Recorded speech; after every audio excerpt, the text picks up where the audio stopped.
Welcome to T-SAT. This is Eshwar Kumar. ఈ వీడియోలో మనం ట్రైబ్స్ ఆఫ్ ఇండియా గురించి డిస్కస్ చేసుకోబోతున్నాం.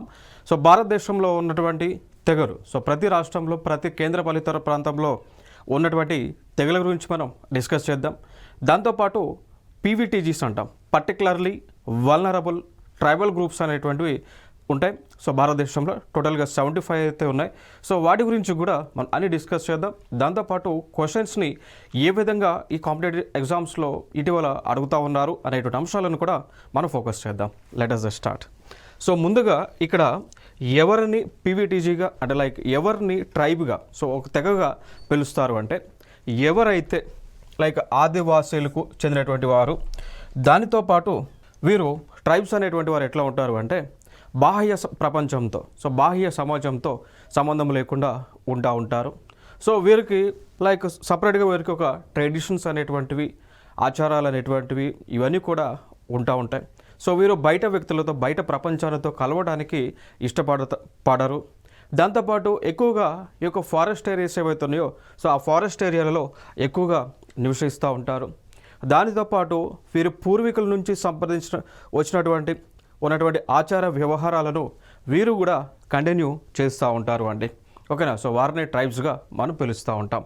లైక్ వీరు ఒక ఆదివాసీలుగా చెప్పుకోవచ్చు.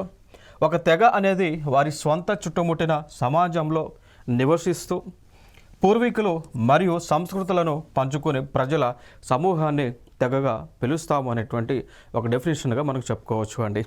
ఓకే. సో అయితే దీనికి సంబంధించి, ఈ ట్రైబ్స్కి సంబంధించి ఇండియన్ కాన్స్టిట్యూషన్ కూడా గుర్తింపు ఇవ్వడం జరిగింది. దానితో పాటు షెడ్యూల్ మనకి ఇండియన్ కాన్స్టిట్యూషన్లో కొన్ని ఆర్టికల్స్ను కూడా పొందుపరిచారు. ఫర్ ఎగ్జాంపుల్గా తీసుకుంటే ఆర్టికల్ 366 ఆఫ్ 25 అంటాం of the constitution of India. So వీరు షెడ్యూల్ ట్రైబ్స్ గురించి డెఫినేషన్ని కూడా ఇవ్వటం జరిగింది. అర్థమైందా? సో షెడ్యూల్ ట్రైబ్స్ అనేటువంటి డెఫినేషన్ వీరు ఇవ్వడం జరిగింది. వీరి ప్రకారం ఏంటి అంటే ఎవరైతే ట్రైబ్స్ని ఇండియన్ కాన్స్టిట్యూషన్లో మెన్షన్ చేశారో వారిని షెడ్యూల్ ట్రైబ్స్గా పిలుస్తూ ఉంటారు. వారిని ఎందుకు షెడ్యూల్ ట్రైబ్స్గా పిలుస్తుంటున్నారంటే వారికి లైక్ డిస్టింక్ట్ క్యారెక్టరిస్టిక్స్ అనేటువంటివి ఉన్నాయి. ఒక సమూహంగా నివసిస్తూ ఉంటారు, ఒక హ్యామ్లెట్స్గా నివసిస్తూ ఉంటారు, బాహ్య సమాజంతో కలవడానికి ఇష్టపడరు అనేటువంటి అంశాలన్నీ కూడా ఫోకస్ చేసుకొని వారిని షెడ్యూల్ ట్రైబ్స్గా డిజిగ్నేట్ చేయడం జరిగింది government of India as well as constitution of India అండి. ఓకే. సో దాని తర్వాత మనం చూసుకుంటే ఇదే మనకి షెడ్యూల్ ట్రైబ్స్ సంబంధించి ఆర్టికల్ నెంబర్ 342 కూడా చెప్తా ఉంది అండి. సో భారత రాజ్యాంగంలో ఉన్నటువంటి అధికరణ 342 చెప్తా ఉంది. Like provides for specification of tribes of tribal communities or parts of or groups within tribes or tribal communities which are deemed to be for the purposes of constitution the scheduled tribes in relation to the state or union territories అండి. Okay. So article 342 ఏం చెప్తా ఉంది అంటే ఒక్కొక్క ప్లేస్లో ఆ సమూహాన్ని schedule ట్రైబ్స్గా designate చేయడం జరుగుతూ ఉంది. అయితే ఇంకొక అంశాన్ని స్పష్టం చేశారు. ఒక రాష్ట్రంలో షెడ్యూల్ ట్రైబ్ హోదా కలిగినటువంటి కులాలు ఏవైతే ఉన్నాయో అవి ఇంకొక రాష్ట్రంలో ఓపెన్ కేటగిరీలో ఉన్నాయి. ఇప్పుడు ఫర్ ఎగ్జాంపుల్గా తీసుకుంటే నాయిక్స్. ఓకే. సో వీరు లైక్ సుగాలీస్ కానీ వీరందరూ కూడా నాయిక్స్ ఎవరైతే ఉన్నారో సో వీరు ఆంధ్ర తెలంగాణలో షెడ్యూల్ ట్రైబ్స్ జాబితాలో ఉంటారు. బట్ వెస్ట్రన్ సైడ్కి వెళ్ళేపాటికి, వెస్ట్రన్ పార్ట్లోకి వెళ్తే వీరు ఓపెన్ కేటగిరీలో ఉంటారు అండి. ఓకేనా. సో లైక్ మనకి ఇక్కడ కొన్ని కమ్యూనిటీస్ లైక్ బంజారాస్ కానీ కొన్ని కమ్యూనిటీస్ ఇక్కడ షెడ్యూల్ ట్రైబ్స్ ఉండగా కొన్ని రాష్ట్రాల్లో వారు ఓపెన్ కేటగిరీలో ఉండటం జరిగింది. సో కారణం ఏంటి అంటే ఆర్టికల్ 342 చెప్తా ఉంది. వారు గనక ప్రజలతో మమేకమై అందరూ కూడా కలిసి ఉంటే వారిని సాధారణ ప్రజలలాగానే ట్రీట్ చేస్తూ ఉంటారు. లేదు ఒక డిస్టింక్ట్ ఫీచర్స్తో ఒక హ్యామ్లెట్స్లో వారు నివసిస్తే కనుక వారిని ఏం చేస్తున్నారు, షెడ్యూల్ ట్రైబ్స్గా గుర్తిస్తూ ఉన్నారు. సో ఇది ఆర్టికల్ 342 ఆఫ్ ఇండియన్ కాన్స్టిట్యూషన్ చెప్తా ఉంది. ఇంకొక అంశం మనం చూసుకుంటే మరి ఒక షెడ్యూల్ ట్రైబ్స్ యొక్క లక్షణాలను మనం చూసుకుంటే క్యారెక్టరిస్టిక్స్ ఆఫ్ షెడ్యూల్ ట్రైబ్స్, దీనిలో the list of schedule tribe is state specific అండి. లైక్ ఒక కులాన్ని, ఒక ట్రైబ్ని షెడ్యూల్ ట్రైబ్గా డెసిగ్నేట్ చేయాలా వద్దా అనేటువంటి ఆలోచన ఉన్నప్పుడు దానికి హక్కు ఎవరికి ఉంటుంది, రాష్ట్ర ప్రభుత్వాలకు ఉంటుంది అండి. రాష్ట్ర ప్రభుత్వం కావాలి అనుకుంటే షెడ్యూల్ ట్రైబ్ హోదాని ఇవ్వచ్చు, వద్దు అనుకుంటే ఆ కులానికి షెడ్యూల్ ట్రైబ్ స్టేటస్ని తొలగించవచ్చు. ఓకేనా. సో అది కూడా కంప్లీట్గా స్టేట్ గవర్నమెంట్ కంట్రోల్లో ఉంటుంది. ఇంకొక అంశం ఏంటి అంటే ఇక్కడ రిజర్వేషన్స్ అనేటువంటివి కూడా, సో రిజర్వేషన్స్ అనేటువంటివి కూడా స్టేట్ సబ్జెక్ట్గా మనం చెప్పుకోవచ్చు. So it is a state subject. అందుకే ఇటీవల సుప్రీంకోర్ట్ ఆఫ్ ఇండియా రిజర్వేషన్స్ సంబంధించి ఎస్సీ సబ్ క్లాసిఫికేషన్కి సంబంధించి కూడా జడ్జిమెంట్ ఇచ్చినప్పుడు ఏమని చెప్పారు అంటే రిజర్వేషన్ అనేటువంటిది స్టేట్ సబ్జెక్ట్ కాబట్టి స్టేట్ డెసిషన్ తీసుకొని వారు ఆ రాష్ట్రంలో ఉన్నటువంటి సిచ్యువేషన్ ప్రకారం వాళ్ళు కమిటీ వేసుకొని ఆ కమిటీ వచ్చినటువంటి నివేదిక ప్రకారము ఎటువంటి బయాస్డ్నెస్, ఓకేనా, సో ఎటువంటి పక్షపాతం లేకుండా ఈ యొక్క సబ్ క్లాసిఫికేషన్ అయినా రిజర్వేషన్స్ అయినా అమలు చేయండి అని చెప్పారు. సో హక్కు ఎవరికి ఇచ్చారు? స్టేట్ గవర్నమెంట్స్కి ఇవ్వడం జరిగింది. సో అందుకోసమే ఇవాళ రిజర్వేషన్స్ అయినా కానీ లేదా ఒక కులాన్ని షెడ్యూల్ ట్రైబ్ గాను షెడ్యూల్ కాస్ట్ గాను డెసిగ్నేట్ చేయడానికి హక్కు కలిగినటువంటిది స్టేట్ గవర్నమెంట్, లేదంటే కేంద్రపాలిత ప్రాంతం ఉంటే యూటీకి హక్కు ఉంటుంది. ఓకేనా. సో ఫైనల్గా వీళ్ళు డిసైడ్ చేసిన తర్వాత దానికి సంబంధించిన బిల్ ఏదైతే ఉందో గవర్నమెంట్ ఆఫ్ ఇండియాకి పంపిస్తే వాళ్ళు యాక్సెప్ట్ చేస్తే వెంటనే కాన్స్టిట్యూషన్లో ఆ చేంజెస్ అనేటువంటివి చేస్తారు అండి. ఓకే, సో ఇది మనకి ప్రాసెస్గా చెప్పుకోవచ్చు. Next, a community declared as the schedule tribe in a state need not be so in another state. ఏదైనా ఒక కమ్యూనిటీని షెడ్యూల్ ట్రైబ్గా డిక్లేర్ చేస్తే ఒక రాష్ట్రంలో వారిని ఇంకొక రాష్ట్రంలో షెడ్యూల్ ట్రైబ్గా డెసిగ్నేట్ చేయాల్సినటువంటి అవసరం లేదు అని చెప్తా ఉన్నారు. ఇంకొక అంశం మనం చూసుకుంటే లైక్ లోకూర్ కమిటీ 1965లో నివేదిక ఇవ్వడం జరిగింది. సో లోకూర్ కమిటీ వీరు నివేదిక 1965లో ఇవ్వగా వీళ్ళు డిసైడ్ చేశారు అండి ఎవరిని షెడ్యూల్ ట్రైబ్గా పెట్టాలి, ఎవరిని షెడ్యూల్ ట్రైబ్గా డెసిగ్నేట్ చేయకూడదు అనేటువంటి అంశాలన్నీ కూడా వీరే రిపోర్ట్ ఇవ్వడం జరిగింది. వీరి ప్రకారం మనం చూసుకుంటే ఇండికేషన్స్ ఆఫ్ ప్రిమిటివ్ ట్రైబ్స్ ఉండాలి. సో ఒక కులాన్ని షెడ్యూల్ ట్రైబ్గా డిక్లేర్ చేయాలి అంటే వారికి పురాతన ప్రాచీన సమయం నుంచి కూడా వారికి గుర్తింపు అనేటువంటిది ఉండాలనేటువంటి చెప్తా ఉన్నారు. డిస్టింక్ట్ కల్చర్, సో వారికి సపరేట్ ఆచార వ్యవహారాలు అనేటువంటివి ఉండాలి అని చెప్తా ఉన్నారు. Shyness of contact with community at large అండి. సో ఏంటి, ఇప్పుడు ఎక్కువగా ప్రజలు ఉన్నటువంటి వారితో మమేకం అవ్వడానికి వారు ఇష్టపడకపోవడం, సిగ్గుపడటం, సో అట్లా ఇవి ఒక క్యారెక్టరిస్టిక్గా తీసుకున్నారు అండి. ఇంకోటి జోగ్రఫికల్ ఐసోలేషన్. ఇప్పుడు ట్రైబ్స్ కూడా ఎక్కడెక్కడ ఉంటారు? ఫారెస్ట్ ఏరియాస్లో చిన్న చిన్న హామ్లెట్స్ రూపంలో, లైక్ చిన్న చిన్న ఊర్లు ఉంటాయి కదా. ఇప్పుడు ఫర్ ఎగ్జాంపుల్ అడవి తీసుకుంటే అడవుల్లో లైక్ కొండ ప్రాంతాల్లో 10 మంది, ఇంకొక ప్రాంతంలో 10 మంది అట్లా నివసిస్తూ ఉంటారా? సో అట్లా అదొక క్యారెక్టరిస్టిక్, అదొక లక్షణంగా ఉండాలని చెప్తా ఉన్నారు. దాంతోపాటు బ్యాక్వర్డ్నెస్, వెనకపాటుతనం, సో బ్యాక్వర్డ్ డెవలప్మెంట్ అనేటువంటిది లేకపోవటం, ఎకనామిక్ సో ఆర్థికంగా వారి డెవలప్మెంట్ లేకపోవటం, ఎడ్యుకేషన్ లేకపోవటం, ఫెసిలిటీస్ లేకపోవటం, రోడ్స్, ఎలక్ట్రిసిటీ, వాటర్ ఇవన్నీ కూడా లేకపోవటం, ఇవన్నీ కూడా ఈ యొక్క ట్రైబ్స్ని డెసిగ్నేట్ చేయడానికి క్యారెక్టరిస్టిక్స్గా ఈ యొక్క లోకూర్ కమిటీ తీసుకోవడం జరిగింది. ఓకే, సో ఇదొక ఇంపార్టెంట్ అంశం. సో దాని తర్వాత ఇంకొక కాన్సెప్ట్ వచ్చేసి పర్టికులర్లీ వల్నరబుల్ ట్రైబల్ గ్రూప్స్ గురించి మనం తెలుసుకోవాలి. సో షెడ్యూల్ ట్రైబ్స్ అంటేనే బ్యాక్వర్డ్ పీపుల్. సో వీరిలో ఇంకా బ్యాక్వర్డ్ పీపుల్ అనమాట. సో వారిని మనం ఏమంటామండి? పీవీటీజీస్గా పిలుస్తూ ఉంటాం. పర్టికులర్లీ వల్నరబుల్ ట్రైబల్ గ్రూప్స్గా పిలుస్తూ ఉంటాం. సో ఇండియన్ కాన్స్టిట్యూషన్ ప్రకారం ప్రస్తుత భారతదేశంలో 75 ట్రైబల్ గ్రూప్స్ అయితే ఉండటం జరిగింది. సో టోటల్గా 75 ఉంది ప్రెసిడెంట్ ఆఫ్ ఇండియా డెసిగ్నేట్ చేసినటువంటి ప్రకారం. సో వీరి యొక్క మనం చూసుకుంటే లైక్ మరి ఎవరిని పీవీటీజీగా డిక్లేర్ చేస్తుంది, ఏ కమ్యూనిటీని పీవీటీజీగా డిక్లేర్ చేస్తారు అనేటువంటి అంశంలోకి వెళ్ళినట్లయితే వారు like pre agriculture level of technology ఉండాలండి. ఫర్ ఎగ్జాంపుల్గా తీసుకుంటే మనకి pre agriculture level of technology అంటే జూమింగ్ కల్టివేషన్ అంటాం. ఓకే, లైక్ జూమింగ్ కల్టివేషన్ ఉండాలి. సో జూమింగ్ కల్టివేషన్ అంటే ఏంటి అండి? అంటే ఏం చేస్తారు, ఏముంటుంది ప్రాసెస్ దీంట్లో? ఇప్పుడు అడవులు ఉంటాయా? సో ఫారెస్ట్ ఉంటుందా? సో ఈ ఫారెస్ట్లో అడవులలో ఉన్నటువంటి వృక్షాలను తొలగించి అక్కడ ల్యాండ్ మొత్తాన్ని కూడా క్లియర్ చేసి అక్కడ వ్యవసాయం చేస్తారు కొంతకాలం వరకు. దాని తర్వాత భూమిలో ఉన్నటువంటి ఫెర్టిలిటీ అంతా కూడా లాస్ అయిన తర్వాత మళ్ళీ ఏం చేస్తారంటే అక్కడ నుంచి వెళ్ళిపోయి ఇంకో ప్లేస్లో వ్యవసాయం చేస్తారు. ఈలోపు ఏదైతే భూమిని వ్యవసాయం చేయకుండా వదిలిపెట్టారో మళ్ళీ అదేమవుతుంది, న్యాచురల్ ప్రాసెస్ ప్రకారం ఫెర్టిలిటీని మళ్ళీ రీగెయిన్ చేసుకుంటుంది. అంటే ఒక ప్రాంతంలో వ్యవసాయం చేస్తారు, ఆ వ్యవసాయం చేసేటప్పుడు అంటే అడవుల నరికి వ్యవసాయం చేస్తారు, అక్కడ కంప్లీట్గా ఆ భూమి యొక్క సార్వాంతం మొత్తం కూడా కంప్లీట్ అయిన తర్వాత దాన్ని మళ్ళీ క్లియర్ చేసేసి అక్కడ నుంచి వేరే ప్లేస్కి వెళ్తారు. సో ఈ ప్రాసెస్నే జూమింగ్ టైప్ ఆఫ్ కల్టివేషన్గా పిలుస్తూ ఉంటారు.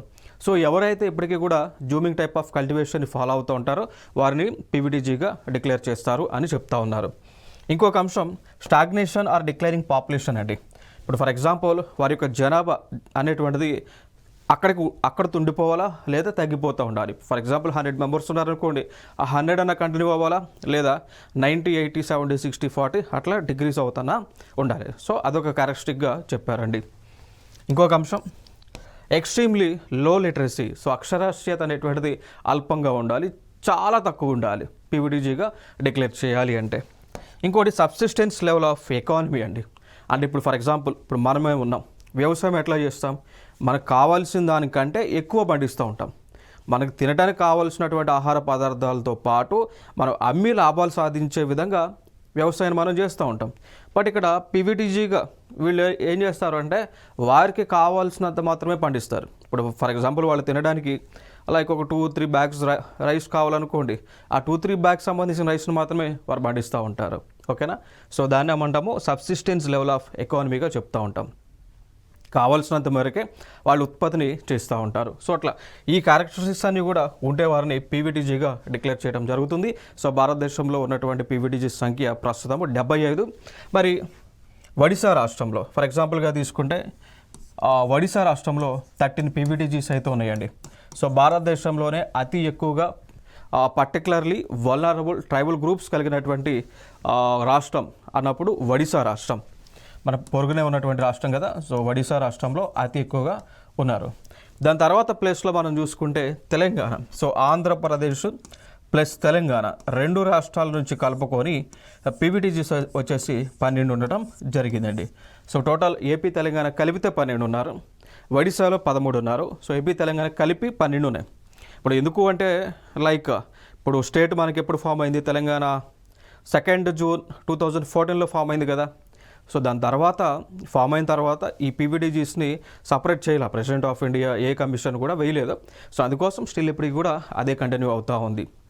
కమిషన్ వేస్తే అప్పుడు చెప్తారు ఆంధ్రాలో ఎంత ఉంది, తెలంగాణలో ఎన్ని పీవీటీజీస్ ఉన్నాయి అని, అప్పుడు వాళ్ళు బైఫర్కేట్ చేయడం జరుగుతూ ఉంటుంది. ఇంకొక అంశం డిస్ట్రిబ్యూషన్ ఆఫ్ ట్రైబ్స్ గురించి మనం మాట్లాడుకుంటే, మరి ఈ ట్రైబల్ పీపుల్ అనేటువంటి వారు భారతదేశంలో ఉన్నటువంటి 28 స్టేట్స్ 8 యూనియన్ టెరిటరీస్లో, సో 28 రాష్ట్రాలు 8 కేంద్రపాలిత ప్రాంతాలు ఏవైతే ఉన్నాయో వాటిలో మనం చూసుకుంటే మొత్తం కలిపి 38 స్టేట్స్లో ఉన్నారండి. ఓకేనా. సో 30 స్టేట్స్లో ఉండటం జరిగింది. క్లియర్ కదా. సో ఇదొక ఇంపార్టెంట్ అంశం. మరి కాన్స్టిట్యూషన్ ఆఫ్ ఇండియా గుర్తించినటువంటి మేరకు, సో ప్రెసిడెన్షియల్ ఆర్డర్ మేరకు గుర్తించినటువంటి ట్రైబ్స్ మనం చూసుకున్నట్లయితే ఇండియా మొత్తం కూడా కలుపుకొని 705 ఉన్నాయి. సో 705 టోటల్ ట్రైబ్స్ ఉండగా ఓన్లీ పీవీటీజీస్ అయితే 75 ట్రైబ్స్ అయితే ఉన్నాయనేటువంటి అంశాన్ని మనం గుర్తుపెట్టుకోవాలి. సో దాని తర్వాత సెన్సస్ 2011 ప్రకారం, సో 2011లో తీసినటువంటి జనగణన ఏదైతే ఉందో దాని ప్రకారం షెడ్యూల్ ట్రైబ్స్ యొక్క పాపులేషన్ని మనం చూసుకుంటే భారతదేశంలో 10.43 crore అయితే ఉన్నారండి. ఓకేనా. సో 2011 యొక్క జనగణన ప్రకారము భారతదేశం యొక్క షెడ్యూల్ ట్రైబ్స్ పాపులేషన్ ఎంత అంటే 10,43,00,000 ఉన్నారు. సో ఇది మనకి అఫీషియల్ ఇన్ఫర్మేషన్ ఇప్పటివరకు అయితే. సో 2021లో సెన్సస్ తీయాల్సి ఉందిగా, కరోనా రావడం వల్ల సెన్సస్ 2021లో తీయలేదు. సో మనకి ఇప్పుడు అఫీషియల్గా డాక్యుమెంట్ దాంతోపాటు కంప్లీట్ ఎగ్జామ్స్లో కూడా అడుగుతున్నటువంటి రిపోర్ట్ ఏది అంటే సెన్సస్ 2011 సంబంధించి బేస్ చేసుకునే అడుగుతూ ఉన్నారు అండి. ఓకేనా. సో 2011 సెన్సస్ ప్రకారమే అడుగుతూ ఉన్నారు. So 10.43 crore. మరి ఇన్ టర్మ్స్ ఆఫ్ పర్సంటేజ్ మనం చూసుకుంటే 8.6%ని వీరి యొక్క పాపులేషన్ భారతదేశంలో కలిగి ఉంది అండి. సో 8.6% ఉన్నారు. సో బట్ వీరికి రిజర్వేషన్స్ని 7.5% మేర అందిస్తూ ఉంది. ఓకేనా. సో లైక్ ప్రజెంట్ పాపులేషన్ పెరిగింది కదా, సో 8.6 పాపులేషన్ పెరిగారు, రిజర్వేషన్స్ని 7.5%ని అందిస్తూ ఉన్నారు. ఇంకొక అంశం, దీనిలోనే 89.97% of them are living in rural areas. So like గ్రామీణ ప్రాంతాల్లో 89% నివసిస్తూ ఉన్నారు, పట్టణ ప్రాంతాల్లో 10.03% నివసిస్తూ ఉన్నారు అండి. ఓకేనా.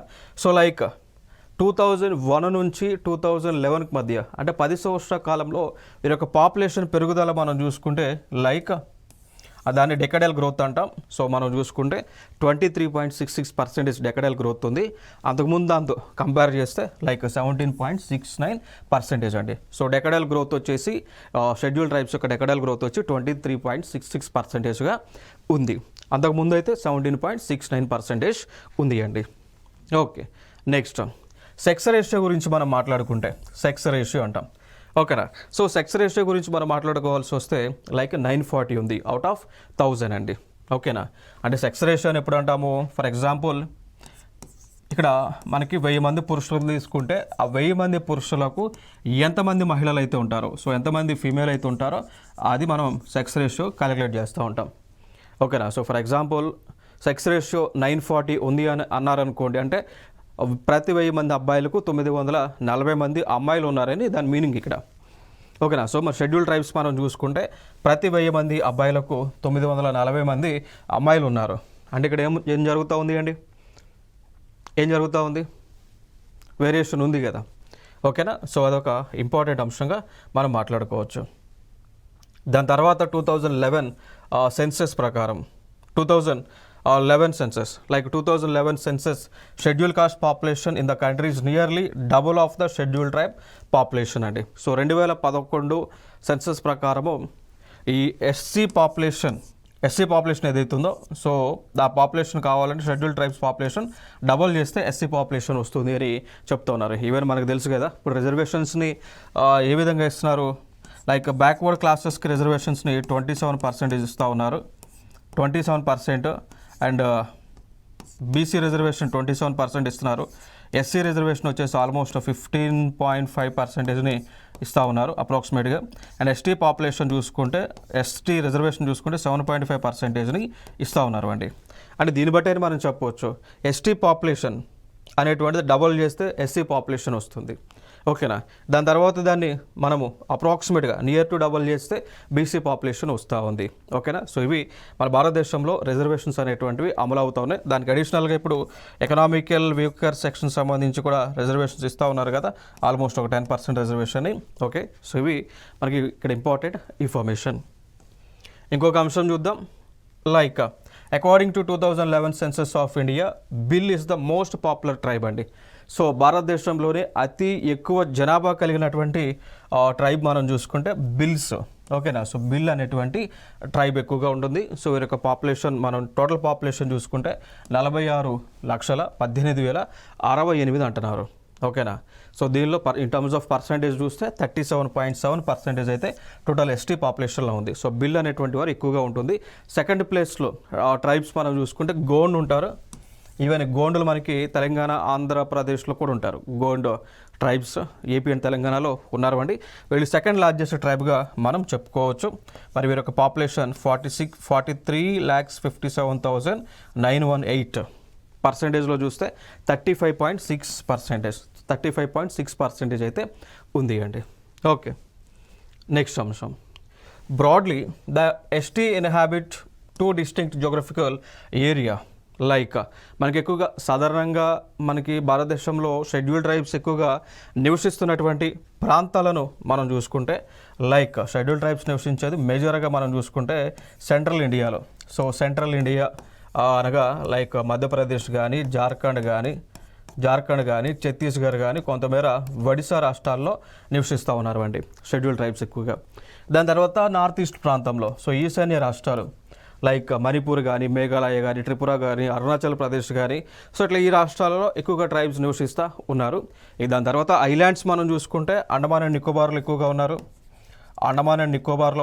ఈవెన్ లక్షద్వీప్ అనేటువంటి ఐలాండ్లో కూడా షెడ్యూల్ ట్రైబ్స్ అయితే ఉన్నారు అండి. బట్ పాపులేషన్ తక్కువ. సో ద్వీపాల్లో ఉన్నటువంటి పాపులేషన్ కంపారిటివ్గా లైక్ రాష్ట్రాల్లో ఉన్నటువంటి పాపులేషన్తో కంపేర్ చేస్తే తక్కువగా ఉంటుంది. ఓకే. సో మధ్యప్రదేశ్లో మనం చూసుకుంటే ఈ యొక్క షెడ్యూల్ ట్రైబ్ పాపులేషన్ 14.69% ఉంటుంది. మహారాష్ట్రలో చూసుకుంటే షెడ్యూల్ ట్రైబ్ పాపులేషన్ 10.08% అయితే ఉంటుంది అండి.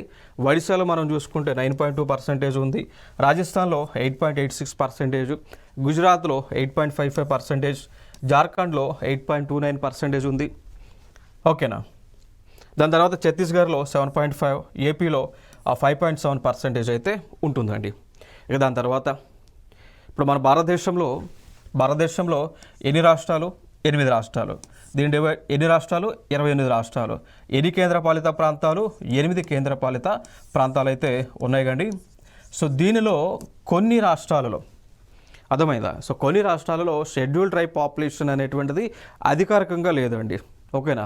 సో ఎస్టీ పాపులేషన్ అనేటువంటిది అఫీషియల్గా లేదు, అన్అఫీషియల్గా అయితే మేబీ వాళ్ళు సెన్సస్ రిపోర్ట్ తీసుకున్నప్పుడు ప్రెజెంట్ అవ్వకపోతే ఉండొచ్చేమో, కానీ బట్ అఫీషియల్గా అయితే లేదు. ఓకేనా. సో లైక్ అట్లా ఎస్టీ పాపులేషన్ లేనటువంటి ప్రాంతాలు మనకు 5 రాష్ట్రాలు ఉన్నాయి. 5 రాష్ట్రాలు అంటే 5 రాష్ట్రాలు కేంద్రపాలిత ప్రాంతాలు కలిపి. ఫర్ ఎగ్జాంపుల్గా తీసుకుంటే ఢిల్లీ ఎస్టీ పాపులేషన్ లేదు, దాని తర్వాత పంజాబ్లో లేరు, హర్యానా లేదు, పుదుచ్చేరి లేదు, చండీగఢ్ లేరండి. ఓకేనా. సో లైక్ ఢిల్లీలో లేరు, పంజాబ్లో లేరు, హర్యానాలో లేరు, పుదుచ్చేరిలో, చండీగఢ్లో ఎస్టీ పాపులేషన్ అనేటువంటిది లేదు. ఇంకొక ప్రీవియస్ ఇయర్ క్వశ్చన్ ఏంటి అంటే ఢిల్లీలో, సో టీజీపీఎస్సీ నిర్వహించిన ఇటీవల అడిగినటువంటి క్వశ్చన్ అండి, లైక్ భారతదేశంలో క్రింది వానిలో ఏ ప్రాంతంలో షెడ్యూల్ ట్రైబ్ జనాభా లేదు అకార్డింగ్ టు సెన్సెస్ 2011 అని అడగడం జరిగింది. దానికి ఒక ఆన్సర్ వచ్చేసి అంటే ఇచ్చిన ఆప్షన్స్లో ఉన్నది ఢిల్లీ అండి. సో ఢిల్లీలో ఎస్టీ పాపులేషన్ అయితే లేదు. నెక్స్ట్ ఇంకొక అంశం అంటే అసలు లేదంటే ఉండొచ్చు, బట్ సెన్సెస్ 2011 ప్రకారం వాళ్ళు రికార్డ్ అవ్వలేదు అంతే. ఓకే. సో అది మనకి ఎందుకంటే సెన్సెస్ 2011 మనకి స్టాండర్డ్ కాబట్టి దానిలో లేదని ఇన్ఫర్మేషన్ అయితే ఉంది. ఓకే. సో ఇవన్నీ కూడా షెడ్యూల్ ట్రైబ్స్కి సంబంధించి 2011 యొక్క డేటా అండి. ఓకేనా. ఇంకొక అంశాన్ని మనం చూద్దాం, లైక్ స్టేట్స్లోనే అంటే లైక్ ఇప్పుడు ఫర్ ఎగ్జాంపుల్ ఇక్కడ తీసుకుంటే షెడ్యూల్ ట్రైబ్స్ ఉన్నారు, ఏ రాష్ట్రంలో ఆ ఉన్న పాపులేషన్లో ఎక్కువ పర్సెంటేజ్లో షెడ్యూల్ ట్రైబ్స్ ఉన్నారు. సో చూసుకుంటే మిజోరాంలో ఉన్నారు, అట్లా మనకి 94.43% అండి. ఓవరాల్గా షెడ్యూల్ ట్రైబ్ పాపులేషన్ మనం క్యాలిక్యులేట్ చేస్తే మధ్యప్రదేశ్లో ఎక్కువగా ఉన్నారు, అర్థమైందా. సో మధ్యప్రదేశ్లో ఎక్కువ పాపులేషన్ ఉంది షెడ్యూల్ ట్రైబ్స్. బట్ ఇక్కడ మిజోరాం పాయింట్ ఆఫ్ వ్యూలోకి వచ్చేసి ఇప్పుడు ఫర్ ఎగ్జాంపుల్ మిజోరాం రాష్ట్రం మొత్తంగా పాపులేషన్ మనం 100% అనుకుంటే ఈ 100%లోనే ఎక్కువగా 94.43% వచ్చేసి ఎవరున్నారంటే షెడ్యూల్ ట్రైబ్స్ ఉన్నారు. సో మిగిలినటువంటి అప్రాక్సిమేట్గా తీసుకుంటే 5.57, సో లైక్ 5.57 ఏదైతే ఉందో దీనిలో మిగిలినటువంటి పాపులేషన్ లైక్ ఓసీలు కానీ, బీసీలు కానీ అండ్ ఎస్సీస్ కానీ ఉంటారు. ఓకేనా. సో క్లియర్గా అది అర్థమైంది కదా. So Mizoram is the highest proportionate of schedule tribes. ఇంకొకటి ఉత్తరప్రదేశ్ చూసుకుంటే లోయెస్ట్ ప్రపోర్షనేట్ ఉంటుంది. సో యూపీలో మనకి ట్రైబ్స్ ఉంటారు కానీ బట్ అతి తక్కువగా ఉంటారు. లైక్ ఎస్టీ పాపులేషన్ మనం తీసుకుంటే 0.57% ఉంటుంది.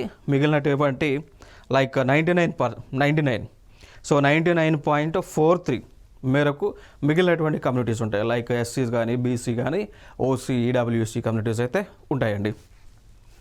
దాని తర్వాత లైక్ లక్షద్వీప్లో మనం చూసుకుంటే కేంద్రపాలిత ప్రాంతాల్లో చూసుకుంటే హైయెస్ట్ ఎస్టీ పాపులేషన్ ఉంటుంది, 94.8% అయితే ఉందండి. సో అట్లా భారతదేశంలోనే అత్యధికంగా ఎక్కువగా ఎస్టీ పాపులేషన్ కలిగినటువంటి కేంద్రపాలిత ప్రాంతం లక్షద్వీప్. దామన్ అండ్ డయ్యూ మనం చూసుకుంటే దీనిలో లోయెస్ట్ పాపులేషన్ ఉంటుంది, like 60.32%. So Daman and Diu కూడా కేంద్రపాలిత ప్రాంతమే కదా, సో దాంట్లో అతి తక్కువ ఎస్టీ పాపులేషన్ అయితే ఉంటుంది, 6.32%. ఇంకా మనం చూసుకుంటే లైక్ డిస్ట్రిక్ట్స్ పాయింట్ ఆఫ్ వ్యూలో మనం చూసుకుంటే లైక్ ఒక జిల్లా పరంగా మనం చూసుకుంటే ఎక్కువ ఎస్టీ పాపులేషన్ కలిగినటువంటి జిల్లా భారతదేశం మొత్తంగా చూసుకుంటే లైక్ కోరుంగ కుమ్లీ అనేటువంటి ఒక జిల్లా అరుణాచల్ ప్రదేశ్ రాష్ట్రంలో లైక్ 98.58% మేర కంప్లీట్గా షెడ్యూల్ ట్రైబ్ పాపులేషనే ఉంటుంది అండి.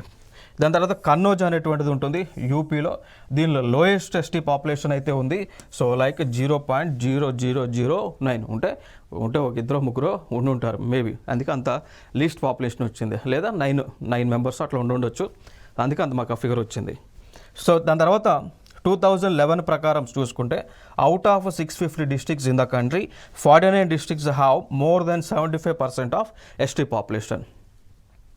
లైక్ భారతదేశం మొత్తంగా చూసుకుంటే ఈ ఎస్టీస్ కలిగినటువంటి జిల్లాలు 650 జిల్లాలు ఉండగా దానిలో మనకి 49 జిల్లాల్లో 75% కంటే ఎక్కువ ఎస్టీ పాపులేషన్ ఉంటుంది అని ఒక సెన్సస్ రిపోర్ట్ చెప్తా ఉంది అండి. ఇక దాని తర్వాత మనం చూసుకుంటే మినిస్ట్రీ ఆఫ్ ట్రైబల్ అఫైర్స్ అని ఉంటుంది. సో కేంద్ర ప్రభుత్వంలో ఉన్నటువంటి ట్రైబల్ మినిస్ట్రీ ఏదైతే ఉందో, సో వీరు యొక్క ట్రైబల్ ఆస్పెక్ట్స్లో ఈ ట్రైబల్ పీపుల్ డెవలప్మెంట్ కోసం వీరు పాలసీలను ఫ్రేమ్ చేస్తూ ఉంటారు, ఇంప్లిమెంట్ కూడా చేస్తూ ఉంటారు అండి. ఓకేనా.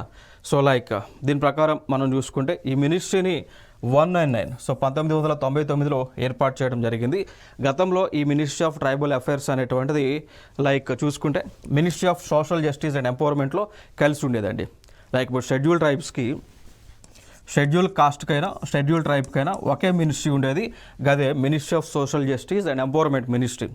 సో దాని తర్వాత 1999లో ఏం జరిగింది, ట్రైబ్స్ యొక్క డిమాండ్ మేరకు ఈ ఎస్సీకి సపరేట్ మినిస్ట్రీ అండ్ ఎస్టీస్కి సపరేట్ మినిస్ట్రీ.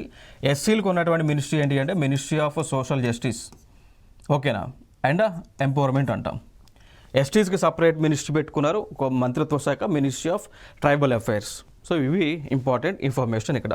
మరి లోక్సభలో మనం చూసుకుంటే లోక్సభ నుంచి 83 సీట్లు షెడ్యూల్ కాస్ట్కి రిజర్వ్ చేయగా, ఇది లోక్సభ నుంచి 47 ఏమో ఎస్టీస్కి రిజర్వ్ చేశారు అండి. సో 84 షెడ్యూల్ కాస్ట్ మెంబర్స్ ఎంపీగా లోక్సభకి కంటెస్ట్ చేయవచ్చు. షెడ్యూల్ ట్రైబ్స్ అయితే మాత్రం 47 ఉంది. ఓకే, సో ఇది ఇక్కడ ఇంపార్టెంట్ ఇన్ఫర్మేషన్. ఇక్కడ స్టేట్ వైజ్ డిస్ట్రిబ్యూషన్ మనం చూసుకుంటే రాష్ట్రాల్లో ఉన్నటువంటి ట్రైబ్స్ మనం చూసుకున్నట్లయితే చూద్దాం. దానికంటే ముందు ఈ రేషియల్ గ్రూప్స్ మనం చూద్దాం. లైక్ రేషియల్ గ్రూప్స్ ఆఫ్ ఇండియాలో మనం చూసుకుంటే ఈ ట్రైబ్స్లోనే మనకి 4 రేషియల్ గ్రూప్స్ ఉన్నాయి. ఒకటి నిగ్రోటస్ అంటాం, ప్రోటో ఆస్ట్రలాయిడ్స్ అంటాం, మంగోలాయిడ్స్ అంటాం, అండ్ మెడిటేరియన్స్గా ఈ యొక్క రేషియల్ గ్రూప్స్ని పిలుస్తాం. టోటల్గా మనకి 4 అయితే ఉన్నాయండి. ఓకే, సో లైక్ ఇవన్నీ కూడా నిగ్రోటివ్స్ అనేటువంటివి చూసుకుంటే లైక్ వీరు ఎక్కువగా మనకి కేరళ ప్రాంతాల్లో, కేరళ కానీ అండమాన్ ప్రాంతాలు ఎక్కువగా ఉంటారు అండి. సో వీరి యొక్క స్కిన్ అనేటువంటిది బ్లాక్ డార్క్ స్కిన్ ఉంటుంది, హెయిర్ ఏమో ఉలీ హెయిర్గా ఉంటుంది, ముఖ్యమో చాలా పెద్దగా ఉంటుంది. సో ప్రోటో ఆస్ట్రలైట్స్ అంటాం, వీరు ఎక్కువగా మనకి సెంట్రల్ ఇండియాలో సెటిల్ అయ్యారు. లైక్ కమ్యూనిటీస్ చూస్తే సంతాల్ కానీ, బిల్, గోండ్, ముండా, ఓరాన్ అనేటువంటి వారు ఈ యొక్క ప్రోటో ఆస్ట్రలైట్స్కి చెందినటువంటి వారు అన్నట్టు, రేషియల్ గ్రూప్కి చెందినటువంటి వారు. మంగోలైట్స్ మనం చూసుకుంటే లైక్ వీళ్ళు చైనా నుంచి రావడం జరిగింది. సో వీళ్ళు మనకి ఎక్కువగా లైక్ హిమాలయ ప్రాంతాలైన లదాఖ్, సిక్కిము, అరుణాచల్ ప్రదేశ్ లాంటి రాష్ట్రాలలో వీరు నివసిస్తూ ఉంటారు అండి. ఓకే, సో మంగోలైట్స్ యొక్క మనం స్కిన్ చూసుకుంటే like pale or light pale skin ఉంటుంది, షార్ట్ హైట్, పొట్టిగా ఉంటారు. చూసాం కదా మంగోలైట్స్ అంటే. ఇప్పుడు చైనాలో ఉన్నారా, జపాన్లో ఉన్నారా, నార్త్ ఈస్ట్ ఈశాన్య రాష్ట్రాల్లో ఉన్నారా, వాళ్ళ మొత్తాన్ని కూడా ఒకలాగే ఉంటాయి ఫేస్లన్నీ కూడా. సో వాళ్ళు మనకు గుర్తుపట్టలేము. ఇప్పుడు చూసినటువంటి వారు ఇంకోసారి మనకు గుర్తుపట్టలేము, ఎందుకంటే అందరూ సిమిలర్గానే ఉంటారు అన్నమాట. వాళ్ళని మంగోలైట్స్గా మనం పిలుస్తూ ఉంటాం. ఓకే, సో వాళ్ళు కూడా అక్కడ ట్రైబ్స్ అన్నట్టు. నెక్స్ట్ మెడిటేరియన్ ప్రాంతంలో కూడా అక్కడ నుంచి కూడా మనకి ట్రైబ్స్ వలస వచ్చారు. వీళ్ళు ఎక్కువగా మనకి లైక్ సౌత్ వెస్ట్ ఏషియా నుంచి మైగ్రేట్ అయ్యారు, ఇండియాకి రావడం జరిగింది. ఓకే, సో లైక్ వీళ్ళు ఇండియాకి వచ్చి ఇండియాలో వివిధ ప్లేసెస్లో లైక్ నార్త్ వెస్ట్ ఇండియాలో ఎక్కువగా వీరు సెటిల్ అవ్వడం జరిగింది అండి. ఓకేనా, సో లైక్ ఇవి మనకి రేషియల్ గ్రూప్స్ సంబంధించినటువంటివి.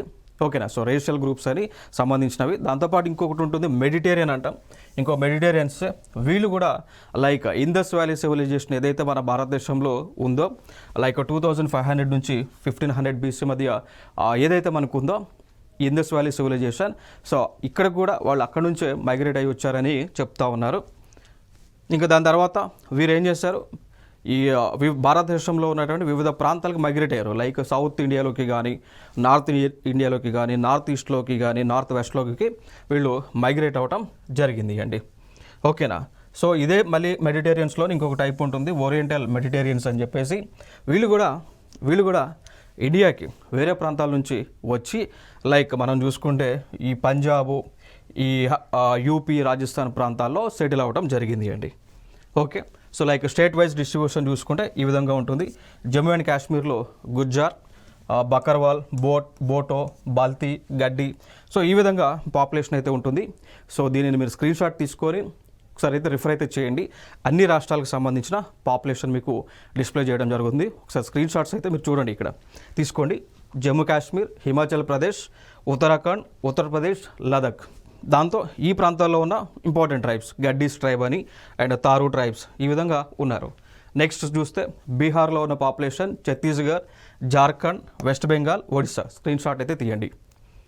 నెక్స్ట్ చూస్తే మధ్యప్రదేశ్, రాజస్థాన్, గుజరాత్, దామన్ అండ్ డియు, దాద్రా అండ్ నగర్ హవేలీ, మహారాష్ట్ర, గోవా ఈ ప్రాంతాల్లో ఉన్న tribes. Bhil tribe most important, భారతదేశంలోనే అతిపెద్ద ట్రైబ్గా మనం చెప్పుకోవచ్చు. సెకండ్ మోస్ట్ పాపులేటెడ్ ట్రైబ్ వచ్చేసి Gond tribes. Okay, next Mizoram, Nagaland, Meghalaya, Sikkim ఈ రాష్ట్రాల్లో ఉన్న ట్రైబ్స్. త్రిపుర, అరుణాచల్ ప్రదేశ్, అస్సాం, మణిపూర్లో ఉన్న ట్రైబ్స్. దీనిలో మోస్ట్ ఇంపార్టెంట్ ట్రైబ్స్ వచ్చి Garo tribe, Khasi tribes. Andhra Pradesh very important, AP చూడండి, ప్లస్ ఇవే మనకి తెలంగాణలో కూడా ఇవే ట్రైబ్స్ ఉంటాయి. కర్ణాటక, తమిళనాడు, కేరళ, తెలంగాణ. ఓకేనా. So Andhra and Telangana same tribes అయితే ఉంటాయి. సో పెద్ద డిఫరెన్స్ అయితే ఎక్కువగా ఉండదు. Next Santhala tribe and Toda tribe. Santhala tribe like president of India Santhala ట్రైబ్కి చెందినటువంటి వారు అనేటువంటి అంశాన్ని మనం గుర్తుపెట్టుకోవాలి. నెక్స్ట్ వచ్చి ఐలాండ్ రీజియన్స్లో అండమాన్ అండ్ నికోబార్, లక్షద్వీప్లో ఉన్నటువంటి ట్రైబ్స్ ఇవన్నీ కూడా. So Jarawa tribe, Sentinelese, Lakshadweep tribes అయితే ఉన్నారు. సో ఇవి మనకి ఇంపార్టెంట్ ట్రైబ్స్గా మనం చెప్పుకోవచ్చు. సో ఫైనల్గా మన భారతదేశంలో ఉన్నటువంటి రాష్ట్రాలలో కేంద్రపాలిత ప్రాంతాల్లో ఉన్నటువంటి ట్రైబ్స్ అన్ని కూడా మనం కవర్ చేయడం జరిగింది. దాంతోపాటు సెన్సస్ 2011 రిపోర్ట్ని కూడా మనం కవర్ చేస్తాం. సో నెక్స్ట్ వీడియోలో సరికొత్త అంశాలతో మీ ముందుకు రావడం జరుగుతుంది. Thank you so much.